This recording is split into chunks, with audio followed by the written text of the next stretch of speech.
श्री महाभारत खिलभाग हरिवंश पुराण भविष्य पर्व 67वां अध्याय। ब्रह्मा जी की आज्ञा से कश्यप और आदित्य सहित देवताओं का क्षीर सागर के उत्तर तट पर जाकर तपस्या में संलग्न होना। ब्रह्मा जी ने कहा, हे महाबली देवताओं, तुम सब लोग जिस उद्देश्य से यहाँ आए हो, ये सब मैं व्यक्तगार रहित होकर जानता हूँ। हे सुर श्रेष्ठ गण, तुम लोग जिसकी इच्छा रखते हो, तुम्हारा वो मनोरथ अवश्य पूर्ण होगा।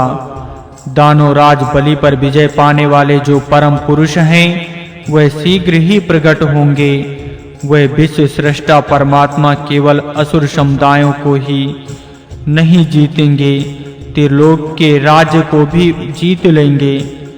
वह देवताओं में भी सबसे उत्तम हैं। वही लोकों के धाता, धारण पोषण करने वाले संपूर्ण विश्व की योनि एवं सनातन पुरुष हैं।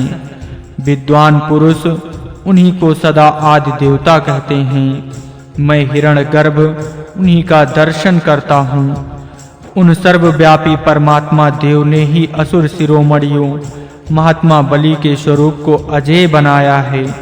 वही संपूर्ण जगत की उत्पत्ति के कारण तथा हम सब देवताओं के भी पूर्वज हैं।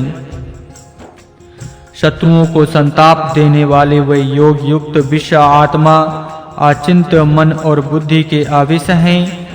देवता भी उन परमात्मा के विषय में ये नहीं जानते कि वो कौन है, किंतु वह पुरुषोत्तम देव अपने को तथा संपूर्ण विश्व को जानते हैं।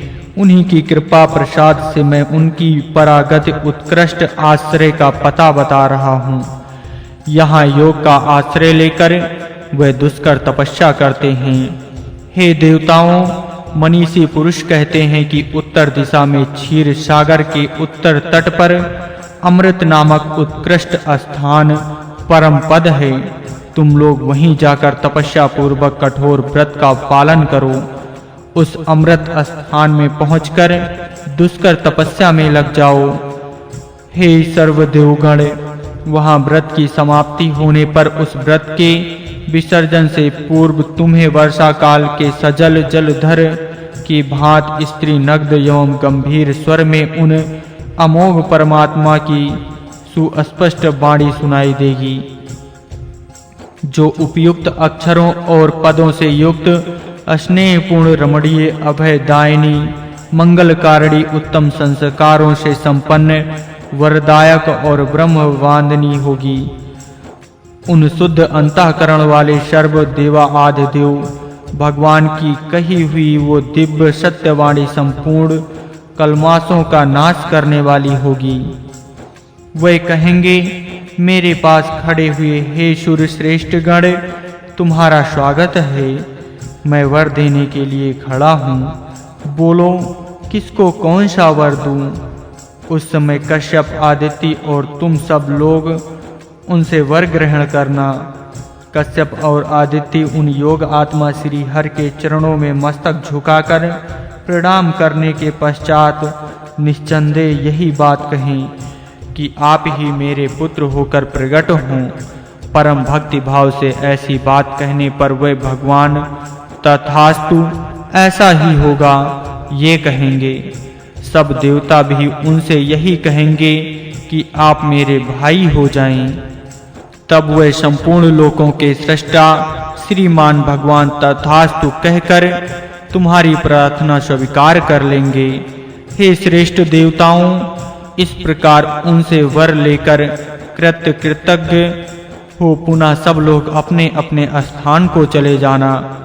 तब सब देवता कश्यप और आदित्य ने ऐसा ही होगा ये कहकर ब्रह्मा जी के चरणों में प्रणाम किया और सबके सब उत्तर दिशा की ओर चल दिए।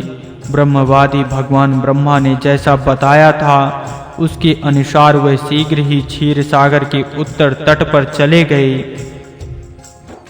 वह श्रेष्ठम देवता क्षण भर में समस्त सागरों, बहुसंख्यक पर्वतों तथा नाना प्रकार की दिव्य नदियों को लांघकर जब भूतल पर स्थित हुए, तब उन्हें अत्यंत भयंकर समस्त प्राणियों से रहित सूर्य के प्रकाश से शून्य, सीमाहीन एवं अंधकार से आच्छादन दिशा दृष्टि गोचर हुई।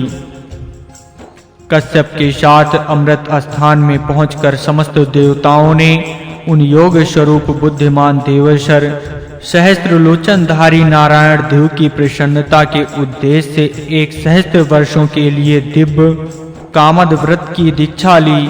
वह सब देवता ब्रह्मचर्य पालन, मौन धारण, वीरासन ग्रहण तथा मन और इंद्रियों के संयम द्वारा दुष्कर तपस्या में संलग्न हो गए। वहां उन परमात्मा की प्रसन्नता के लिए भगवान कश्यप एक वेदोक्त स्तोत्र का पाठ करने लगे, जिसे परम स्तुत्य कहते हैं। इस प्रकार श्री महाभारत के खेल भाग हरिवंश के अंतर्गत भविष्य पर्व में वामन अवतार विषयक 67वां अध्याय पूरा हुआ।